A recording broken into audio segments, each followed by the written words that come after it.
Your most essential goal and priority as a manager is to get your staff to perform at some specified level. But what do you do when your staff is not performing? I'll share a simple process to apply to better understand why your employees are not performing. So when your team member is not performing, what do? Well, as best as possible, you have to figure out and understand why they are not performing. To help them uncover that barrier to find a solution. They say knowing is half the battle. Simply telling someone at work to do something works the majority of the time. But when someone is not doing that thing, what's your approach? If you were the type to turn up the volume on what you're doing, yelling, becoming aggressive, threatening do this or else, you will most likely be labeled as a toxic, terrible boss, whether you like it or not. This will only lead to just enough acceptable performance while also eroding trust, commitment, satisfaction.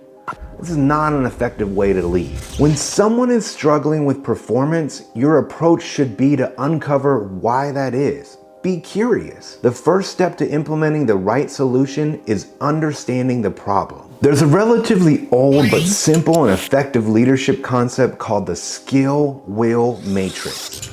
Essentially, you consider your staff's skill and will to understand how to support them. Skill being, do they have the knowledge, experience, and ability to do the work? Will being, are they motivated to do this work? For both, you are simply rating high and low. Rating and understanding where they are in both these areas helps to understand your delivery of feedback, your support, and solutions. An employee with low skill but high will means they are excited about the work and appear eager to improve, but they have not developed. Solutions and focus may be on supportive progress with deliberate practice, real-time feedback, positive feedback to reinforce positive behaviors. On the other side, a team member with high skill but low will would be someone who has solid performance previously, but they may have dipped recently. Someone who indicates they are struggling with burnout and lack of motivation. They most likely need to be challenged and made to feel valued for their expertise and their skill. Opportunities to develop and grow can help to inspire these staff. Challenging staff does not mean that you're just increasing their work,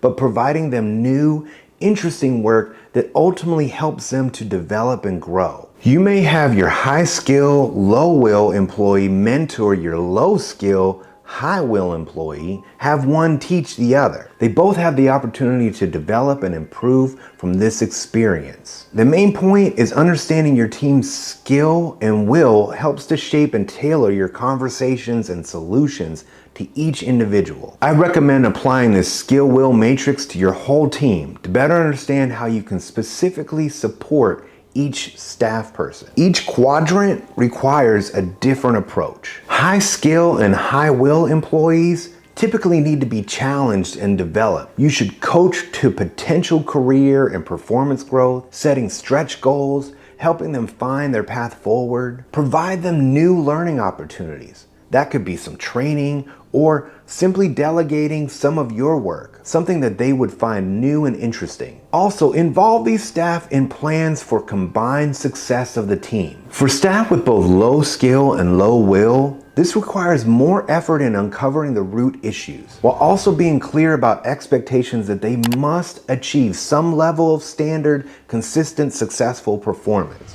I wouldn't just write off people in this category and conclude it's just not a good job fit. You should first invest effort to understand the issue. It may be that this employee doesn't understand the specific behaviors to be successful. No one has taken the time to truly help them understand. Their struggles with performance and feeling of failure may have diminished their hope and motivation. After coaching, practice, and further effort, if they are still not performing at your desired level, you may still conclude it's not a good job fit, but at least you have done your due diligence to help them succeed. That again is your goal as a manager, to help everyone on your team be successful. If you'd like to discuss how to help your team improve their performance, please connect with me.